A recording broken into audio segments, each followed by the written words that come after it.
오늘은 데살로니가전서 5장 16절부터 18절까지의 말씀을 가지고 헬로우 감사 시리즈 첫 번째 시간 감사 선언이라는 제목으로 함께 하나님의 말씀을 나누도록 하겠습니다.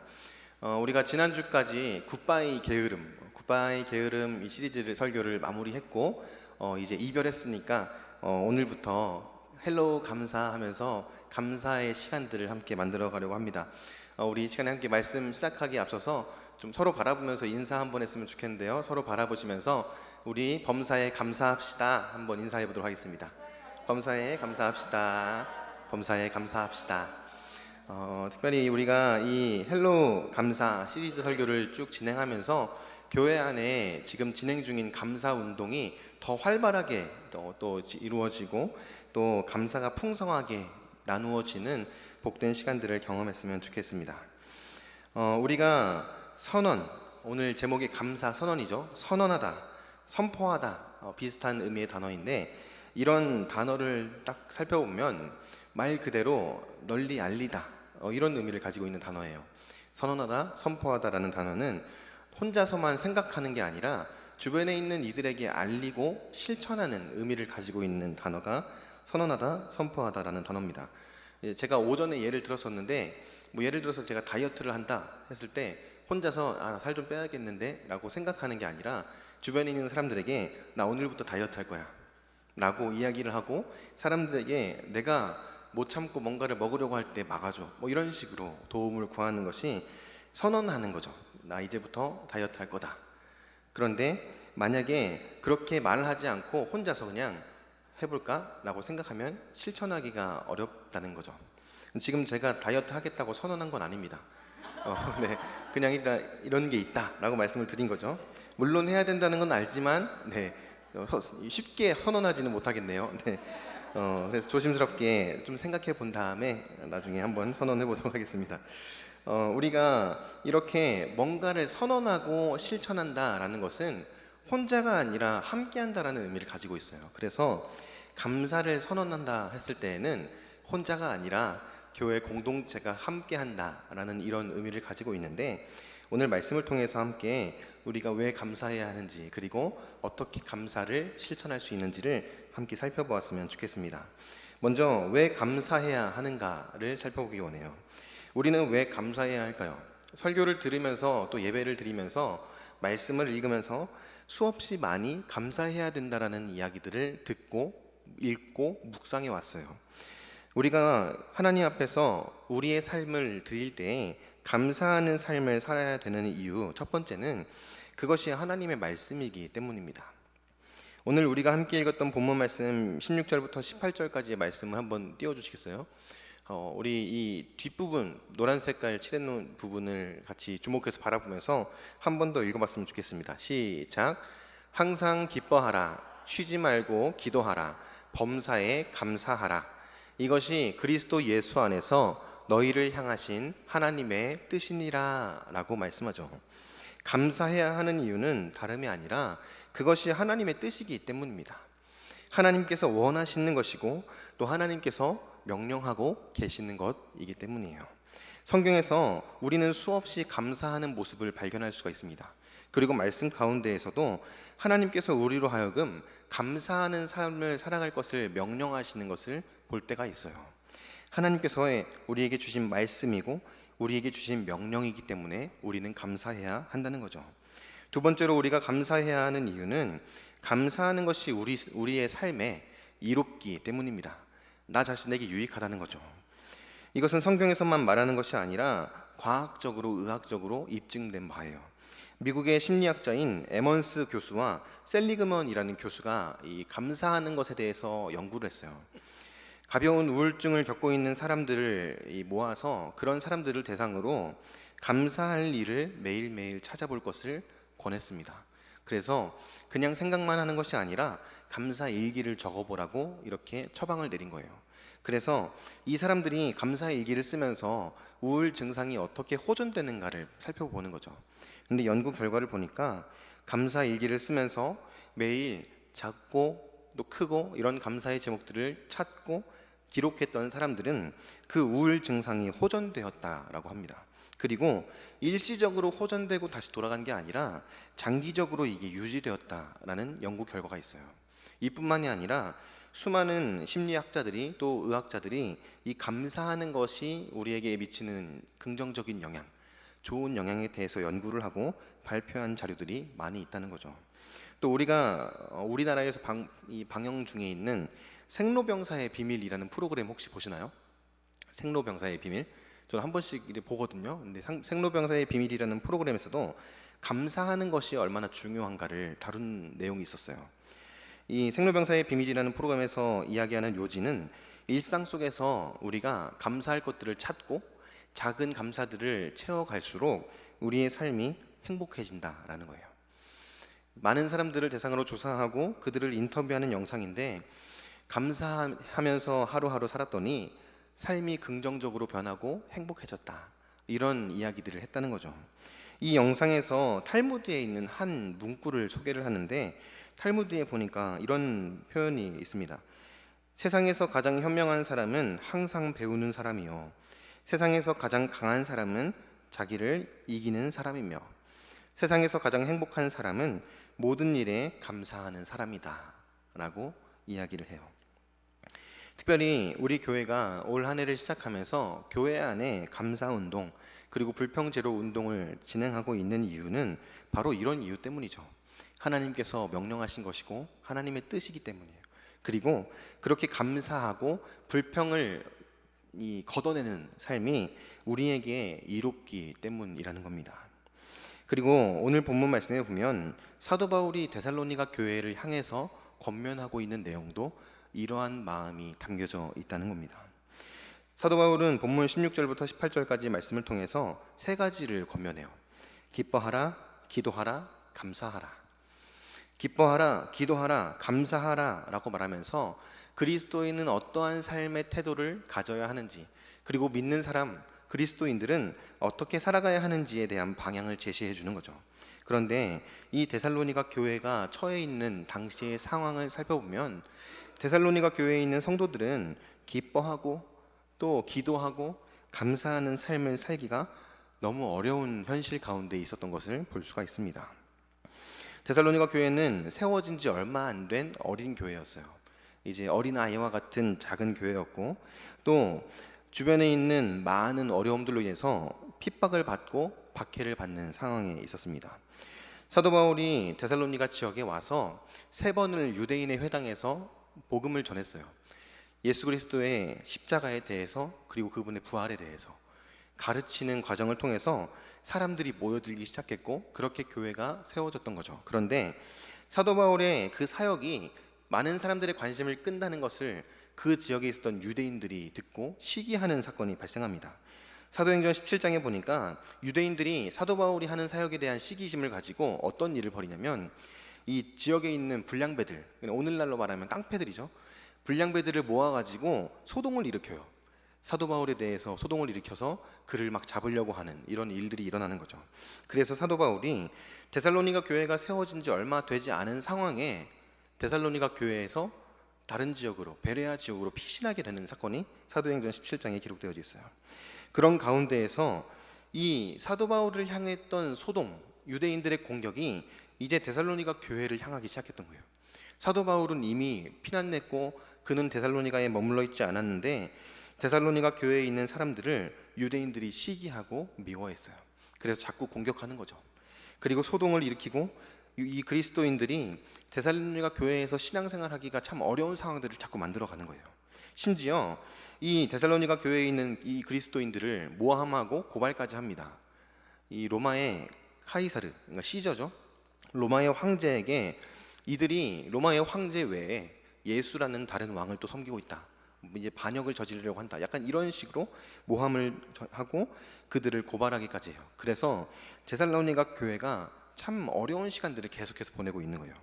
그런 상황인데 자신들이 의지하고 자신들에게 도움을 줄 수 있는 지도자였던 바울도 가까이 없는 상황, 이 고립되어져 있는 상황 가운데에서 사도 바울이 편지를 쓴 거죠. 항상 기뻐해야 된다, 쉬지 말고 기도해야 한다, 범사에 감사해야 한다. 이것이 너희들을 향한 하나님의 뜻이다. 이런 메시지가 그들에게 들려졌다는 겁니다. 오늘날 우리들의 삶 가운데 이러한 어떤 어려움이나 고난이 이 정도로 막 있진 않지만 각자의 삶을 이렇게 돌아보면 회사 생활을 하면서 그리고 또 이제 세상 가운데 살아가면서 학생들은 학교에서 이렇게 신앙을 지켜내기가 어려운 순간들을 마주할 때가 있어요. 그때 우리가 나의 자신의 모습을 돌아보면 기뻐하고 기도하고 감사하기보다 힘들어하고 불평불만을 이야기하고 마음 상해하는 이런 모습들을 우리 스스로도 볼 수 있는 것처럼 데살로니가 교회가 처한 상황을 딱 보면 참 어려웠겠다. 저 사도 바울의 이야기가 참 이 마음에 크게 위로가 되지 않았을 것 같다라는 생각도 든다는 거죠. 그런데 더 놀라운 것은 데살로니가 교회 교인들, 데살로니가 교회에 있었던 그 성도들이 보여주는 믿음의 자세였어요. 데살로니가전서 이 1장부터의 내용들을 쭉 살펴보면 이 데살로니가 교회의 성도들이 어떤 삶을 살고 있었는지를 분명하게 확인해 볼 수가 있습니다. 데살로니가전서 1장 6절부터 7절까지의 말씀인데요. 우리 한번 함께 읽어보도록 하겠습니다. 시작.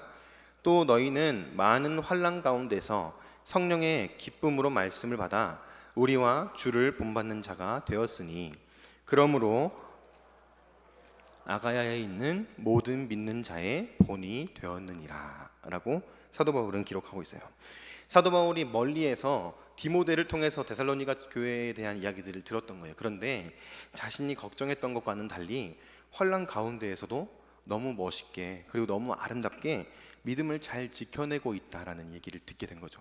심지어 그들의 믿음이 어느 정도였냐면 우리가 7절까지 말씀을 읽었는데 많은 믿는 자들에게 본이 되었다라고 이야기를 해요.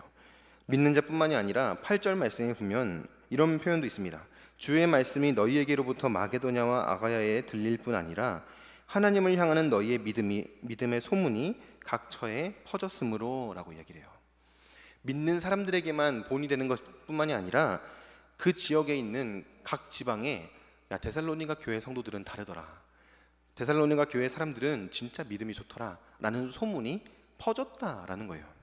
환난 가운데 처해 있었고 누가 봐도 믿음을 지켜내기가 참 어렵겠다라는 생각이 드는 환경 속에서 데살로니가 교회에 있는 성도들은 믿음의 본을 보였고 주변에 있는 많은 이들에게 영향력을 끼치는 삶을 살아가고 있었다라는 겁니다. 그들이 그렇게 믿음의 삶을 살아낼 수 있었던 비결이 무엇이었을까요? 우리가 함께 읽었던 이 데살로니가전서 1장 6절부터 7절까지의 말씀 앞부분에 보면 그 비결이 담겨져 있는데 한번 다시 읽어보도록 하겠습니다. 시작. 또 너희는 많은 환난 가운데서 성령의 기쁨으로 말씀을 받아 우리와 주를 본받는 자가 되었으니 라고 말합니다. 그들이 믿음의 본을 보일 수 있었던 비결, 그들이 오늘 우리 말씀을 중점으로 살펴본다면 감사하는 삶을 살아낼 수 있었던 비결은 다름이 아니라 성령의 기쁨으로 말씀을 받았기 때문이에요. 이 말을 조금 풀어서 설명을 드리면 성령의 역사를 경험했어요.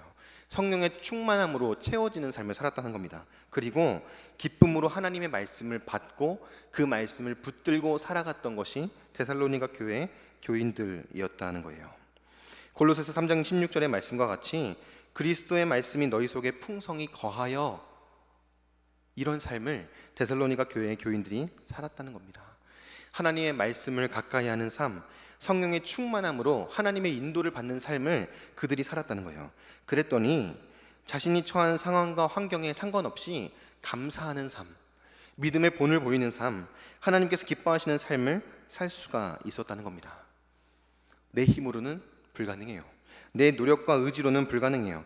나는 못하지만 하나님은 하실 수 있다는 믿음이 그들에게 분명히 있었던 거예요.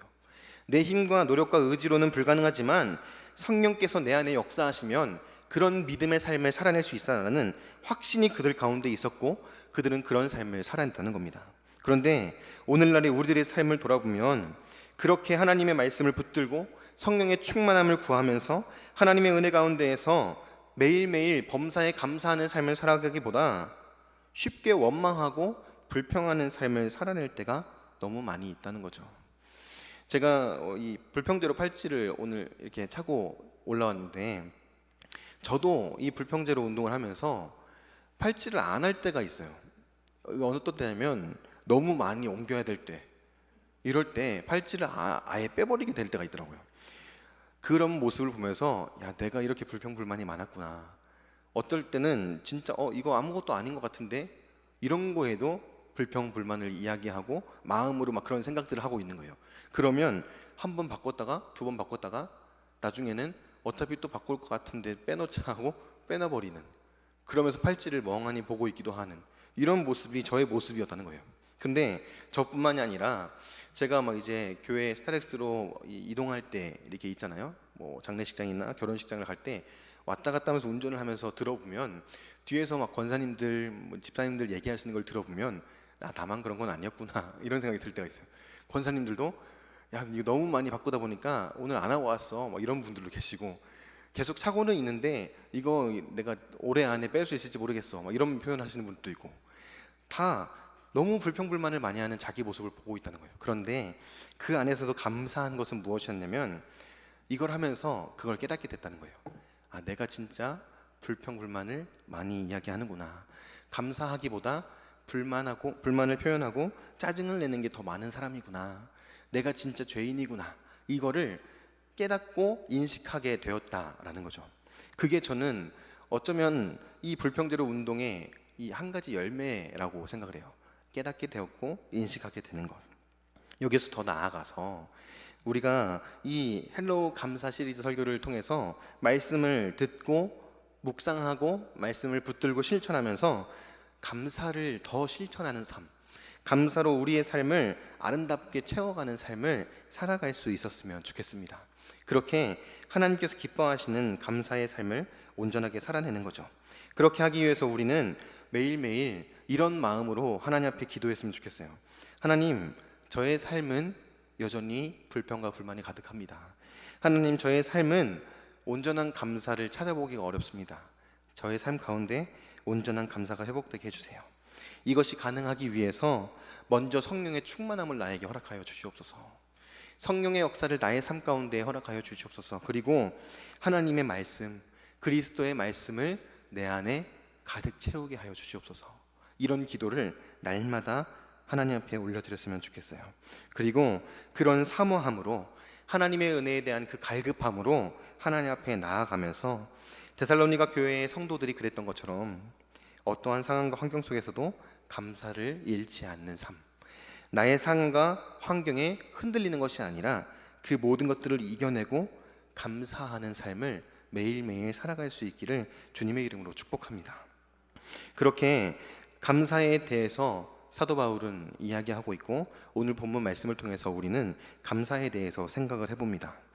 특별히 이 시간에는 그렇게 감사하는 삶을 살아가기 위해서 우리가 오늘 본문에 가지고 나누는 설교의 제목인 감사 선언을 하기 위해서 세 가지 지침을 나누기를 원해요. 감사할 수 있는 세 가지 지침을 나누기 원하는데, 그 첫 번째는 바로 먼저 결단하라 라는 겁니다. 먼저 우리는 감사하는 삶을 결단해야 합니다. 앞에서도 살펴봤던 것처럼 감사하라 라는 것은 하나님의 말씀이죠. 하나님의 명령입니다. 그리고 하나님의 뜻이에요. 그런데 우리가 감사하라 라는 이 하나님의 말씀을 대할 때 어쩌면 우리 안에 이런 모습들이 드러났는지도 모르겠습니다. 감사해야 하는 이유는 무엇인가?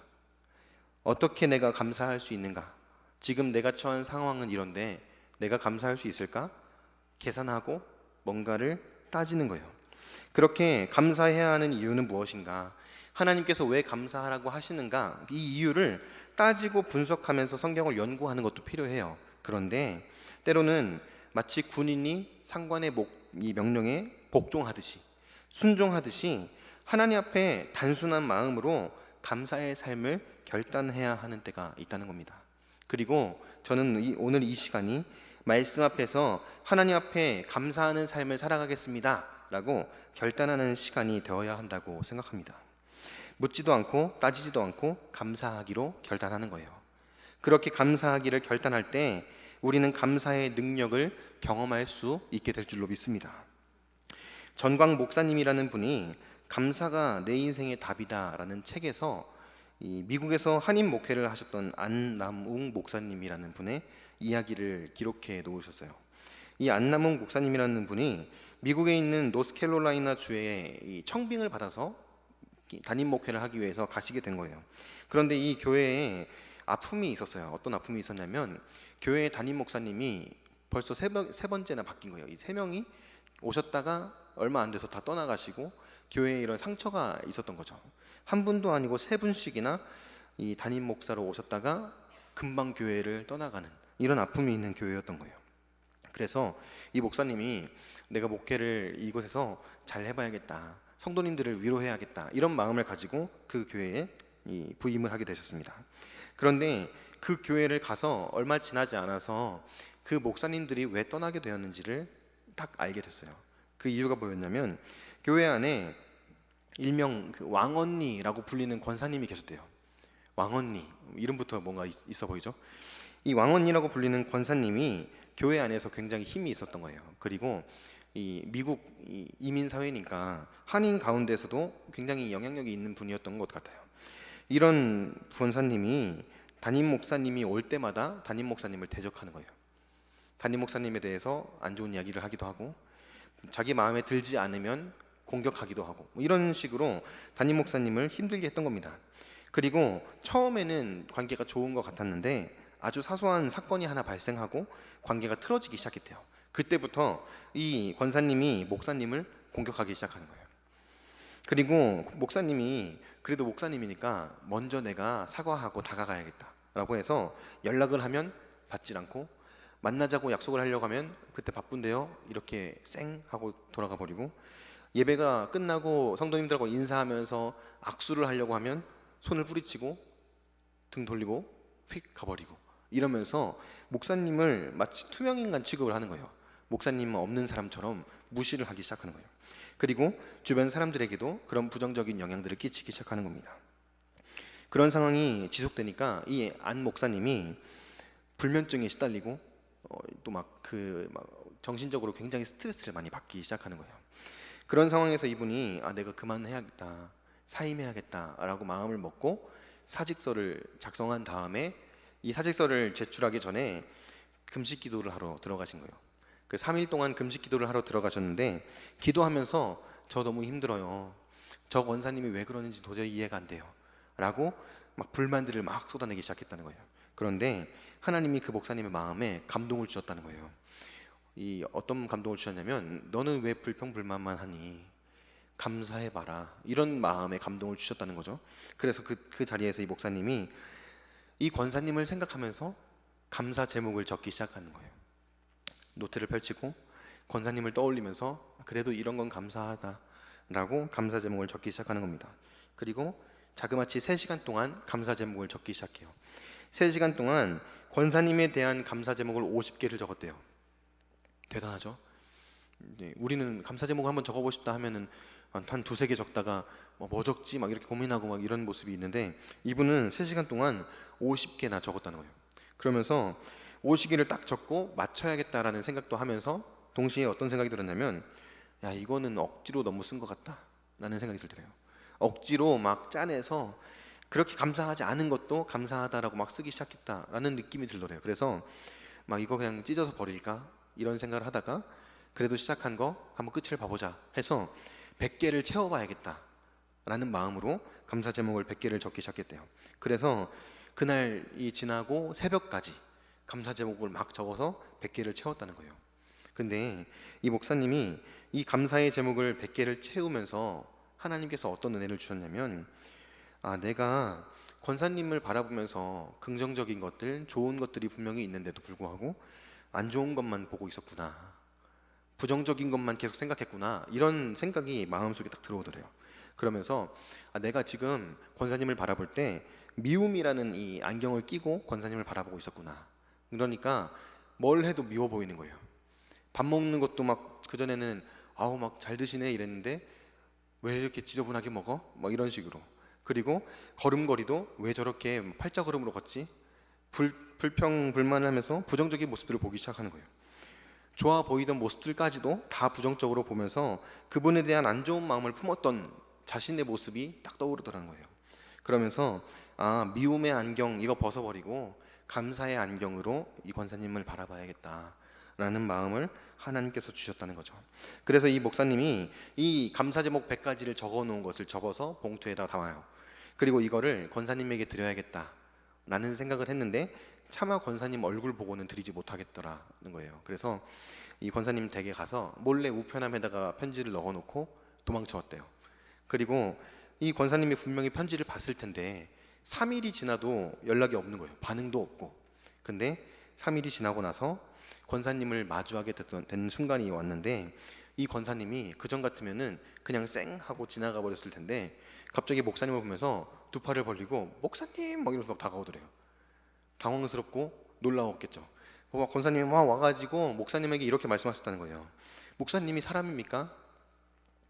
저는 목사님을 미워하고 안 좋은 얘기하고 목사님에게 어떻게 하면 상처 줄까, 목사님을 어떻게 하면 내쫓을까, 그것만 생각했는데 어떻게 감사 제목을 100개나 적어서 주실 수가 있습니까? 그거 제가 읽으면서 출근하는데 운전하면서 막 눈물이 나서 사고 날 뻔했습니다. 막 이런 얘기를 하셨다는 거예요. 그러면서 도저히 회복이 안 될 것 같았던 그 관계가 회복되고 교회 안에서 이 목사님이 100 감사 운동이라고 해서 막 감사 운동을 벌이면서 교회가 회복되는 역사를 경험했다라는 이야기를 이 책에서 기록하고 있었던 거죠. 이 목사님의 삶을 쭉 살펴보면 그 상황과 환경은 자기가 생각했을 때에는 도저히 회복이 안 되는 상황이에요. 이 상황은 내 힘으로는 도저히 안 되겠다, 도저히 불가능하다라는 상황이었는데 감사해보자, 감사 제목을 한번 적어보자, 내가 이런 상황이지만 하나님 앞에서 한번 감사해봐야겠다 라고 감사를 결단했더니 감사를 통해서 능력이 나타났던 겁니다. 하나님께서 그 가운데에서 역사해 주셨고 은혜를 베풀어 주셔서 회복하게 되는 놀라운 역사를 경험했다라는 거죠. 성경에 보면 이렇게 감사를 결단하고 자신이 처한 상황과 환경을 뛰어넘는 감사의 삶을 살았던 사람들이 등장합니다. 먼저는 오늘 이 데살로니가 전서를 기록하고 있는 사도 바울이죠. 사도행전 16장에 보면 사도 바울이 실라와 함께 복음을 전하다가 옥에 갇힌 사건이 기록되어져 있어요. 근데 매를 맞고 막 정말 이 모진 고초를 당한 다음에 감옥에 갇힌 바울과 실라가 보여주는 모습은 야, 하나님 어떻게 우리한테 이럴 수가 있지? 뭐 이런 게 아니었어요. 하나님을 찬양하고 하나님 앞에 감사했던 모습이 사도 바울과 실라가 보여주었던 모습이죠. 자신들이 어떠한 상황에 있던지 간에 감사하기를 결단하고 실천하는 모습이 그들의 모습이었고 그들을 통해서 하나님은 놀라운 역사를 이루어 가셨다라는 것을 우리는 말씀을 통해서 봅니다. 또 시편 34편에도 이런 모습이 하나 등장해요. 우리 시편 34편 1절 말씀 한번 읽어보겠습니다. 시작. 여호와를 항상 송축하며 내 입술로 항상 주를 찬양하리이다. 이 뒤에 하나님께 감사한 것들, 하나님을 찬양하는 내용들이 계속 반복되면서 등장을 해요. 그런데 시편 34편 이 제목을 보면 뭐라고 적혀 있냐면 다윗이 아비멜렉 앞에서 미친 채 하다가 쫓겨나서 지은 시라는 제목으로 시편 34편을 소개합니다. 사무엘상 21장에서 다윗이 이 사울 왕이 다윗을 죽이려고 막 쫓아오니까 이 사울 왕을 피해서 블레셋으로 도망을 가요. 그리고 블레셋의 가드 왕 아기스 앞에서 미친 척하면서 도망가는 이런 장면이 기록되어져 있어요. 여기서 이 아기스라는 인물의 다른 이름이 아비멜렉입니다. 다윗이 많은 사람들에게 인정을 받고 자신의 인생이 잘 풀리는 삶을 경험하다가 사울 왕이 자신을 미워하는 일이 발생하고 쫓겨다니는 일이 발생하는 거죠. 잘 풀리고 잘 되어 가다가 갑자기 어려움이 찾아오기 시작해요. 도망 다니면서 생명이 위태로운 순간을 맞이하게 되고 그런 상황 가운데에서 살기 위해서 미친 척을 하는 겁니다. 남자가 자기 자존심을 버린다는 건 굉장히 큰 의미가 있는 행동인데 다윗이 자기 자존심을 다 버리고 미친 척하면서 어떻게든 살아남기 위해서 몸부림치는 장면이 사무엘상에 기록되어져 있어요. 그런데 그렇게 도망 다니면서 지은 시가 시편 34편에 기록되어져 있어요. 근데 그가 무엇이라고 고백합니까? 여호와를 찬양하겠다, 하나님을 송축하겠다 라고 고백을 해요. 내가 지금 이런 상황이지만 나는 하나님 찬양하겠다. 내가 지금 이렇게 어려운 상황이지만, 비참하고 수치스러운 상황이지만 하나님을 찬양할 거야 라고 결단하면서 고백을 하는 거예요. 그리고 나서 뒤에 계속해서 하나님께 감사한 내용들, 하나님의 이름을 찬양하는 내용들을 시편에 기록하고 있다는 거죠. 그렇게 결단하고 실천하면서 감사했더니 다윗을 하나님께서 어떻게 이끌어 가십니까? 우리가 다 잘 알고 있는 것처럼 하나님께서 그를 이끌어 가시고 그의 삶을 책임져 주시면서 그를 이스라엘의 왕으로 세워주세요. 그리고 그의 삶 가운데 놀라운 하나님의 역사를 이루어 가 주시는 것을 우리는 말씀을 통해서 확인한다는 거죠. 감사하기로 결단하는 것, 감사하기로 결단하는 것이 중요한 이유가 바로 여기에 있습니다. 실천하지 않는 것은 아무 일도 일어나지 않는 거예요. 그런데 내가 이제부터 감사해야겠다 마음을 먹고 감사거리를 찾아서 감사하는 삶을 실천해 나가면 그때부터 하나님께서 일하신다는 거예요. 그때부터 하나님의 놀라운 역사를 경험할 수 있게 된다는 겁니다. 그래서 오늘 본문을 가지고 설교의 제목이 감사 선언이라고 하고 있는 거예요. 마음만 먹고 생각하는 것이 아니라 선언하는 거예요. 내가 감사하겠습니다. 내가 하나님 앞에 감사하는 삶을 살겠습니다 라고 결단한다는 거죠. 그렇게 감사하는 삶을 살아가기 위해서 두 번째로 우리는 감사의 습관을 만들어야 합니다. 감사하기로 결단하는 것만으로는 한계가 있어요. 사실 결단하고 마음 먹어도 우리가 잘 알고 있는 그 표현처럼 작심삼일이라는 표현 있지 않습니까? 마음 먹어도 채 3일을 잘 가지 못해요. 마음 먹어도 쉽게 포기하고 마음을 돌리는 것이 우리의 연약함입니다. 결단하는 것만으로 끝나는 것이 아니라 그 결단한 것을 매일매일 실천하면서 거룩한 습관을 만들어 가야 한다는 겁니다. 감사하는 습관을 만들어야 합니다. 우리가 함께 읽었던 데살로니가전서 5장 16절부터 18절까지의 말씀을 쉬운 번역으로 번역해 놓은 메시지 성경에는 이 부분을 이렇게 표현하고 있어요. 우리 같이 한번 읽어볼까요? 시작. 무슨 일에든지 기뻐하십시오. 항상 기도하십시오. 무슨 일에든지 하나님께 감사하십시오. 이것이야말로 하나님께서 그리스도 예수 안에 있는 여러분에게 바라시는 생활 습관입니다 라고 메시지 성경은 이 말씀을 번역하고 있어요. 이것이 하나님의 뜻입니다 라는 이 표현을 이것이 여러분들의 삶으로 드러나기를 원하십니다 라는 표현으로 번역하고 있다는 겁니다.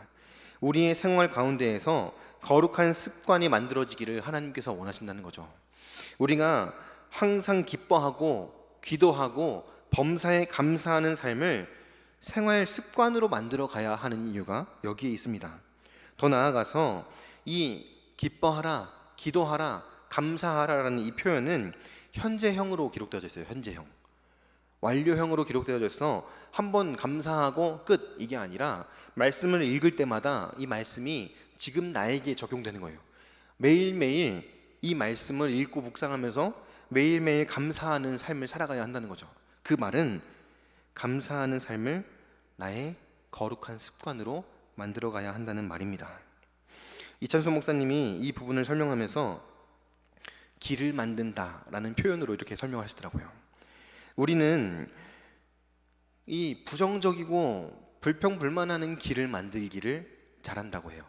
우리는 죄성을 가지고 있기 때문에 감사하기보다 불평불만의 길을 너무 수준급으로 만든다는 거예요. 그래서 너무 아무렇지 않게 불평하고 불만하면서 하루하루 살아간다는 거죠.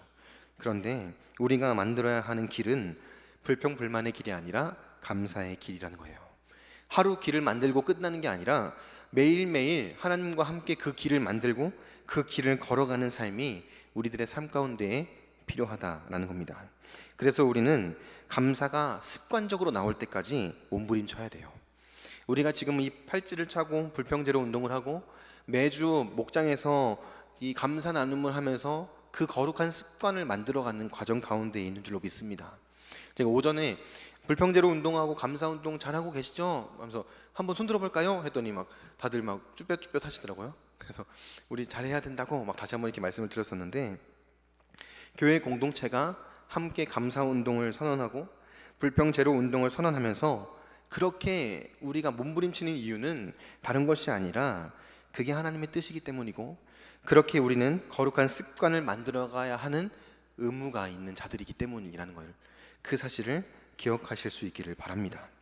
하나님께서 기뻐하시는 감사의 삶을 매일매일 살아가면서 그 감사의 길을 우리는 만들어 가야 한다는 겁니다. 세 번째로, 감사하는 삶을 살아가기 위해서 우리가 기억해야 하는 것은 감사는 함께 해야 한다는 겁니다. 바울이 사용하고 있는 감사하라 라는 이 단어이죠. 기뻐하라, 기도하라, 감사하라는 단어는 복수형으로 쓰여지고 있습니다. 이 모든 동사가 복수형으로 쓰여지고 있어요. 이 말은 이 기뻐하는 것, 기도하는 것, 감사하는 것이 개인적이고 사적인 것에서 그치는 게 아니라는 거예요. 개인적으로, 사적으로 그렇게 실천하고 그냥 끝나는 것이 아니라 공동체적인 운동으로, 공동체적인 그리스도의 책임으로 이루어져 가야 한다라는 것을 이야기하고 있다는 겁니다. 혼자가 아니라 이 감사의 물결을 다 같이 만들어 가야 한다는 거예요. 가정 예배를 드리면서 감사 제목을 나눌 때 아빠가 감사 제목을 나누고 엄마가 감사 제목을 나누는데 자녀가 나는 없어요 라고 해버리면 이 흐름이 딱 끊기는 거예요. 목장에서 목자님이 이번 주에는 이런 게 감사했어요 라고 나누고, 옆에 있는 목원분이 저도 이런 게 감사했어요 했는데 갑자기 중간에서 저는 없는데요, 아무리 생각해도 없는데요 이래버리면 이 감사의 물결이 가다가 팍 끊겨버리는 거 아니겠습니까? 운동회 같은 거 해보신 분들도 아실 거예요. 예전에 몇 년 전에 우리 전교인 체육대회 이런 것도 했었죠. 그때 응원할 때 혹시 파도 타기 이런 것도 했었나요? 막? 안 했었나요? 제가 신대원에서 운동회 같은 거 할 때는 파도 타기 막 이런 것도 하더라고요. 그래서 막 파도 타기 막 하면서 막 물결 치듯이 막 일어났다가 앉았다가 막 하는데 꼭 중간에 안 일어나는 사람들이 있어요. 막 가다가 중간에 막 핸드폰 하고 있거나 얘기하면서 누군가는 하겠지 하고 앉아 있는 사람들이 있어요. 그러면 멀리서 쭉 보면 파도가 가다가 여기서 갑자기 안 끊겨요. 그리고 갑자기 중간에서 뭐 가다가 또 힘없이 없어지고 뭐 이런 모습들을 보게 된다는 거죠. 혼자서 아무리 발버둥 쳐봤자 공동체적인 움직임이 잘 일어나지 않는다는 거예요. 개인적인 것이 아니라 공동체적으로 이 운동을 해야 하고, 교회에서는 그렇기 때문에 감사 운동, 불평제로 운동이라고 이름을 붙이고 함께 이 캠페인들을 해나가고 있는 거죠. 우리 모두가 이 감사의 물결 가운데에 함께 동참할 수 있게 되기를 바랍니다. 누군가는 하겠지가 아니라 내가 해야지 라는 마음으로 적극적으로 감사 나눔에 동참하고 적극적으로 교회가 감사를 표현하는 일에 동참해 주시기를 바라요. 그때 우리 교회 안에 이 감사의 능력이 온전하게 드러나게 될 줄로 믿습니다. 하나님께서 기뻐하시는 감사의 삶을 우리 모두가 함께 살아낼 수 있게 될 줄로 믿습니다. 우리는 그렇게 감사를 결단하고 감사를 거룩한 습관으로 만들어가고 함께 공동체적인 움직임으로 감사하는 삶을 살아가야 해요. 그래서 오늘 말씀의 제목이 다시 한번 말씀드리지만 감사 선언인 겁니다. 혼자가 아니라 함께 하는 것, 함께 결단하고 서로 누군가가 못하고 있을 때 도와주고 이끌어주고 함께 손을 잡고 하나님께서 기뻐하시는 교회를 세워가는 이 운동이 감사 운동이라는 사실을 기억할 수 있기를 바랍니다. 헬렌 켈러라는 분 다들 아시죠? 헬렌 켈러. 이 헬렌 켈러라는 분은 우리가 잘 알고 있는 것처럼 굉장히 많은 영향력을 가지고 있는 분이었고 또 세계적으로도 많은 일들을 해냈던 분이에요. 그런데 이분은 듣지도 못하고 보지도 못하고 말하지도 못하는 장애를 가진 분이었어요. 그런데 그렇게 많은 것들을 가지지 못한 이 분이 타임지에서 선정한 20세기의 가장 영향력 있는 백인의 인물에 뽑히기도 하고, 헬렌 켈러라는 이름만 말하면 누구든지 다 그분은 이런 분이지 라고 말할 수 있을 정도로 선한 영향력을 끼치게 되었던 이유가 어디에 있느냐, 그분이 표현하고 있는 그분의 말에서 그 정답을 찾아볼 수가 있습니다. 우리 함께 읽어보도록 할까요? 헬렌 켈러가 이런 이야기를 했어요. 시작. 나에게는 너무나 많은 것이 주어졌다. 그렇기 때문에 나에게 어떤 것들이 없는지 생각하며 머뭇거릴 시간이 없다. 헬렌 켈러라는 인물은 아까 말씀드린 것과 같이 듣지도 못하고요, 보지도 못하고 말하지도 못하는 분이에요. 장애를 가지고 있다는 거죠. 아까 오전에 예배 끝나고 이 성도님들하고 같이 커피 브레이크 나눔 시간을 가지는데, 장애를 가진 뭐 이런 부분은 얼마나 불편할까, 이런 내용들을 나누면서 그냥 말 못하는 것, 앞을 보지 못하는 것, 듣지 못하는 것, 그 중에 한 가지만 있어도 진짜 인생이 절망적일 것 같다라는 이야기를 하시더라고요. 그 중에 한 가지만 있어도 어떻게 살아가지? 라는 걱정이 먼저 앞서는데, 이분은 세 가지를 다 가지고 있었다는 거예요. 그런데 이분이 이렇게 고백하는 거예요. 나는 이미 많은 것을 가지고 있다. 나에게 너무 많은 것을 부어주셨다. 그래서 내가 가지고 있지 않은 것들에 대해 생각하면서 인생을 낭비할 수가 없다, 주저할 수 없다, 머뭇거릴 시간이 없다 라고 이야기를 했다는 거죠. 아까 전에 앞서서 살펴봤던 그 안 목사님이 말했던 것처럼 미움, 부정, 불평의 안경을 쓰지 않고 감사의 안경을 쓰고 내가 이미 가지고 있는 것들, 내가 이미 받은 것들에 주목하고 있는 사람의 태도는 이렇다는 거예요. 감사의 태도가 그녀의 인생을 바꾸어 놓았다는 겁니다. 오히려 세상에서 잘 나가는 사람들, 세상에서 많은 것들을 누리고 있는 기업인들, 이런 사람들을 보면 그녀보다 더 많은 것들을 소유하고 있어요. 그런데 어떤 이들은 부정적인 인생을 끊임없이 살아가면서 자신의 인생을 부정적으로 만들어가는 반면에, 이분은 긍정적으로 자신의 인생을 감사의 길을 만들어가는 인생으로 세워가고 있는 것을 본다는 거죠. 여러분들은 어떻습니까? 우리는 내가 가지지 못하고 있는 것에 주목해서 바라보면서 불평불만으로 나의 삶을 채워가고 있지는 않습니까? 이미 하나님께서 우리에게 허락하신 은혜가 너무나 많은데도 불구하고 왜 나는 이게 없을까? 왜 나한테는 이런 달란트가 없을까? 왜 우리 가정에는 이런 것이 없을까? 불평불만으로 우리의 삶을 채워가고 있지는 않습니까?